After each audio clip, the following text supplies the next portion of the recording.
Yo, Shelf Squad, welcome back to a brand new video. Today, I decided to do a video looking at what I think are the top 5 best decks going into San Diego Regionals. San Diego is just around the corner, and I thought it'd be a great opportunity to look at what we might see at San Diego. Of course, looking at some of the data from Arlington to kind of see what did well at Arlington and that what might do well in San Diego also. And of course, if you all are new to the channel, make sure to subscribe down below and leave a like on the video if you go on to enjoy today's video. You can also check out our sponsors down below, like Atlas Collectibles. If you get anything on Atlas, use the discount code TSS12 to get yourself a 12% discount. That's a lot to save. You can also check out your playmat down below. If you want to build your own cool custom playmat, you can definitely check them out down below. And if you do anything over there, you can definitely use our discount code TSSYP5 to save yourself a 5% discount on the playmat. And you can also check out Pokerexword down below, and you can complete daily puzzles. Great way to start your day off, and it's a great way to kind of get into the swing of things to start your morning off, like I said. But let's go scope out what I think are the top 5 best decks going into San Diego Regionals.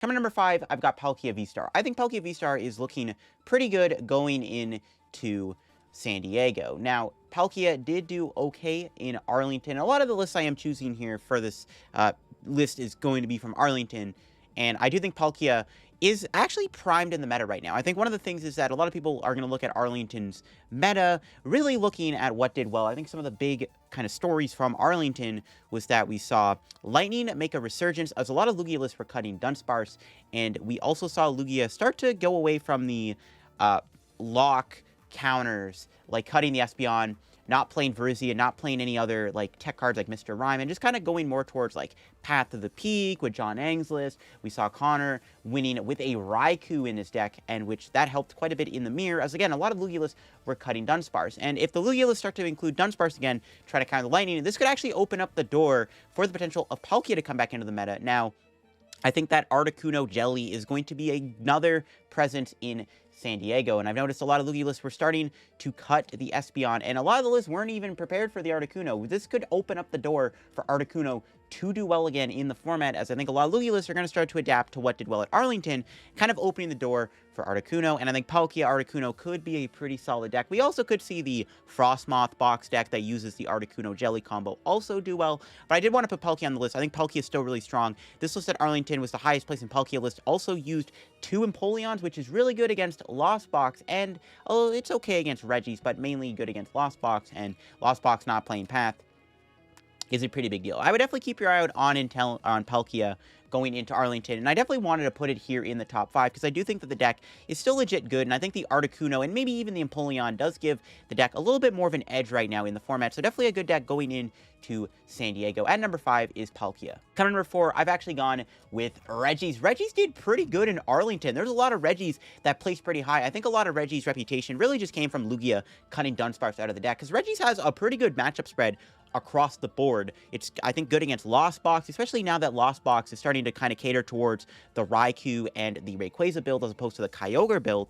And of course, it's got good matchups against mostly every other decks. And the one thing is the Lugia matchup is tricky when Lugia plays the Dunsparce, but since Lugia started to cut Dunsparce in, Arlington, Regis did pretty well. Also, doing really good in Japan, winning a massive tournament in Japan definitely did help Regis' reputation going into Arlington. I really think Regis in San Diego is still an okay solid pick. Now, this is the highest placing list from Arlington that I'm looking at. Obviously, this list is a bit different than other lists. The big one is that the stadium split is there, the mountain, the Pokestop, and only 1 Regis Steel in the deck, which is kind of bait for sure. Is it the optimal way to play Regis?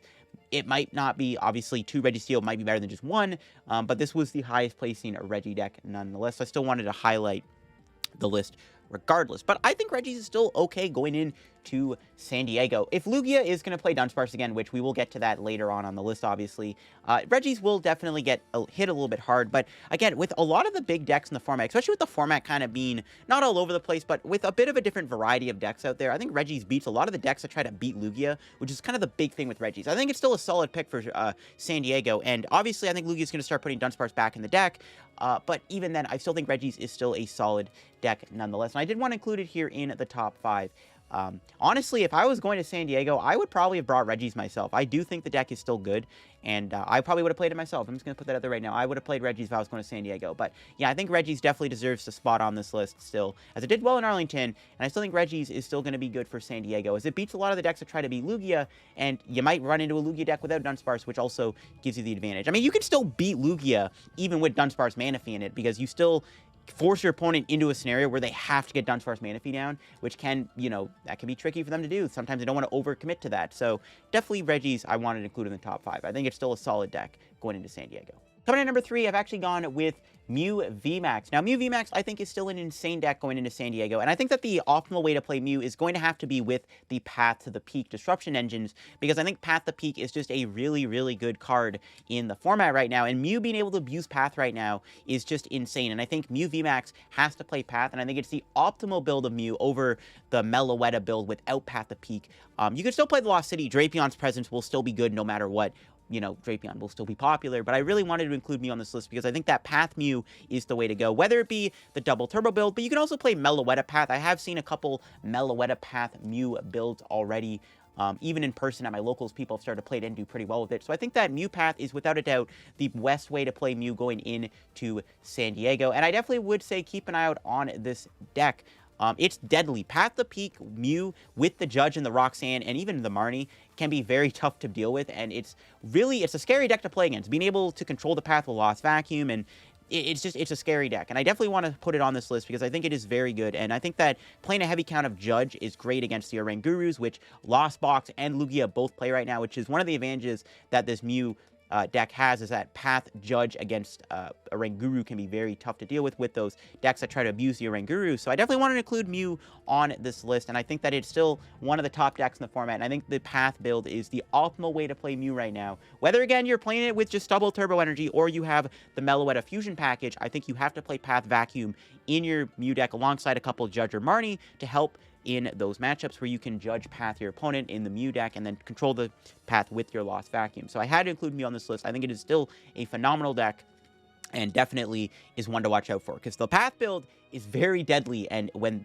the path sticks, it can be very tough to deal with and makes Mew quite a threat in the format.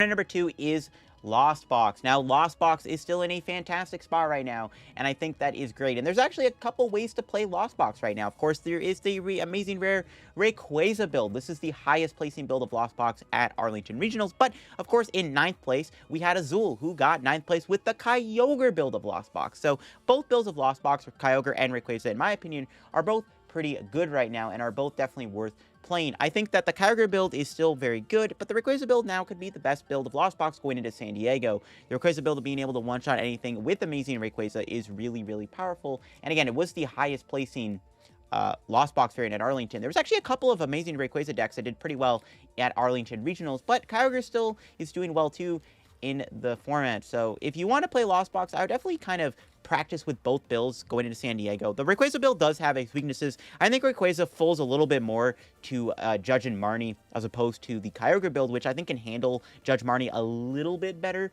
whereas Rayquaza really relies on you having those combo pieces with the Raihan and the Mirage Gates being in your hand, and with Guru and the Judge, it's really hard to kind of combo that together when they just judge you. So I definitely would say if you're going to build and play Lostbox San Diego, definitely make sure you practice with both of these. Both builds of Lostbox do require a little bit more thinking and practice, of course. Rayquaza requires you to manage your energy a lot more. You have to know how much energy you have in your deck and in your hand and in play and access to at all times in the game, so that you know what you're doing when you try to attack with Rayquaza and you don't miss a beat with an energy. One's, you don't have access to an energy for a turn because one's in Lost Zone or one's prized. And the Kyogre build, you have to manage your resources a little bit more. You have to plan ahead with what your game plan is, where Rayquaza is a little bit more straightforward, because really you're just building up Rayquaza and blowing your opponent up in the active spot with the attack. But yeah, I definitely wanted to put Lostbox at number 2. I think it's still a fantastic deck, and I think it's still really good going into San Diego Regionals, and I wanted to put it at the number 2 spot here. And I definitely think that both versions of Lostbox, Rayquaza and Kyogre, are both worth mentioning and are both equally on power levels of being that good. And at number 1, to no one's surprise, is Lugia V-Star. It is still the best deck in the format. It is still the deck to beat going into San Diego. Now, there's a couple things to note about Lugia. There are a couple of different ways that Lugia is now being played. Of course, you do have the first place list here that Connor used to win the entire tournament, going undefeated at Arlington, using this build of Lugia with the amazing rare Raikou tech card, actually not even playing a Manaphy Dunsparce, which is a big deal, as Lightning did see a massive resurgence in popularity in Arlington. And of course, you have John Ang's list, which used Path and Regigigas to help beat the Arceus Duraludon matchup, or even just Path in general being just a really good card in the format right now. So definitely keep your eye out on Lugia, and if you're going to play it, you definitely need to keep your eye out on which build of Lugia you want to play. Now, Connor's list is really good. I think it might have just been good for Arlington, though, as I think that Lugia is now going to have to start playing Dunsparce again going into San Diego, as there is a lot of Lightning, and Lightning did really well in Arlington, which means that going into San Diego, you probably have to start playing Dunsparce and Lugia again. Probably Dunsparce, Manaphy, and Lugia, because a lot of the Lightning Pokemon had snipe effects. Raikou and Regieleki both were really good snipers. Now, the Lugia Espeon build, I think, is no longer really all that good in the format, which does, of course, like I said earlier, open the door for something like Palkia to do well again with the Articuno Jelly combo.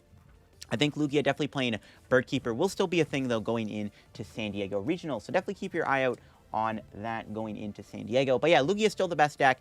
Is there a best Lugia list right now?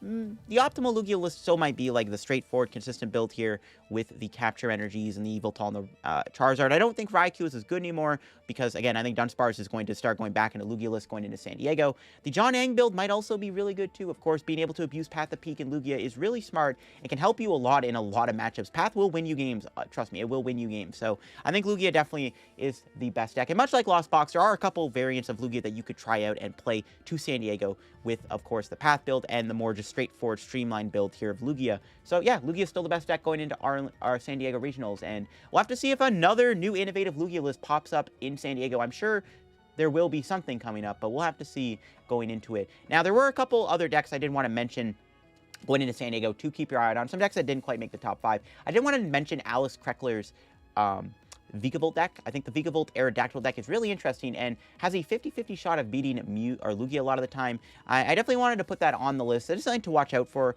I'm sure some people will play that deck. It is pretty good. Some people might also adapt to the list and make some changes to it as they see fit. But yeah, Alex Kreckler's Vigavolt deck is also something I wanted to list. Eternus VMAX is starting to make a little bit of a comeback in the format. I wanted to mention Etern with Weezing, or really just like Weezing decks in general could still be something to watch out for because it is a pretty cheesy way to win. But Weezing is a surefire way to win right now, as it does have pretty good matchups across the board, as it can be very hard to deal with Weezing. A lot of decks don't have as many answers to Weezing.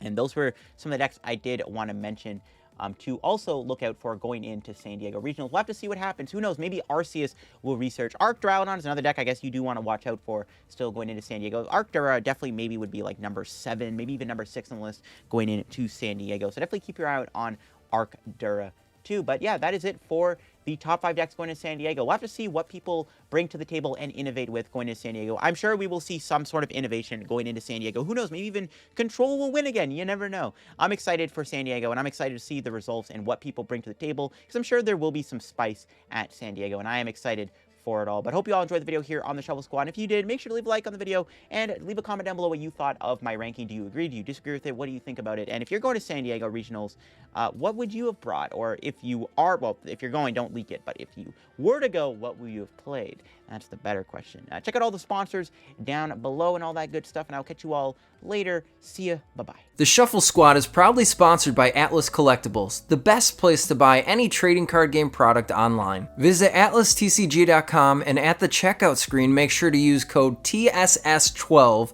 to save an unbeatable 12% off your entire order. Atlas Collectibles will ship your product anywhere in the world, so make sure you're taking advantage of the 12% savings with TSS12. And if Pokemon is not your thing, don't worry. Go to atlastcg.com and see all the other amazing trading card game products they have there to offer. The Shuffle Squad is partnered with PTC Geo Store to provide our community with the best access to Pokemon TCG codes. They have codes available 24/7, instant email delivery, and you can save 5% off by using code TSS5. If you're a YouTube member or Patreon supporter, you'll have access to a special code that gets you 10% off. So what are you waiting for? Use code TSS5 today and save 5% on your next order of codes on any codes available at PTCGO Pokerexword, the best place to get your fill of Pokemon-inspired puzzles. New puzzles are posted every day, and they recently launched a new Guess That Pokemon puzzle, which is a ton of fun to play. Go check them out at Pokerexword.com and be sure to follow them on Twitter for your chance to win a ton of PTC Geo Codes every month. Check out the Late Night Series Season 6, brought to you by myself, Zach Lesage, and the Shovel Squad. We're going to be running a bunch of sick events for the Pokemon community, and they start on August 30th. So one thing you might be noticing here is that there's an EU time and an NA time. We have one at 12 p.m. Eastern, which works out to about 5 p.m. in London, and then we have one at 7 p.m. Eastern, which should help out a lot of players on the West Coast play in this event. That being said, we still have a lot of cool things going on. Expect similar prizing that we've had for other Late Night Series events. Expect better staffing, expect better tournament experiences, and of course we do have a stream going up for this season as well, and I will be streaming the event on Twitch. That being said, we have the whole season up on the Play Limitless website. Late Night 51 all the way through 70 runs until we hit the Invitational on November 5th. So check that out, sign up today, and support Zach Lesage Events and the Shuffle Squad. See you there.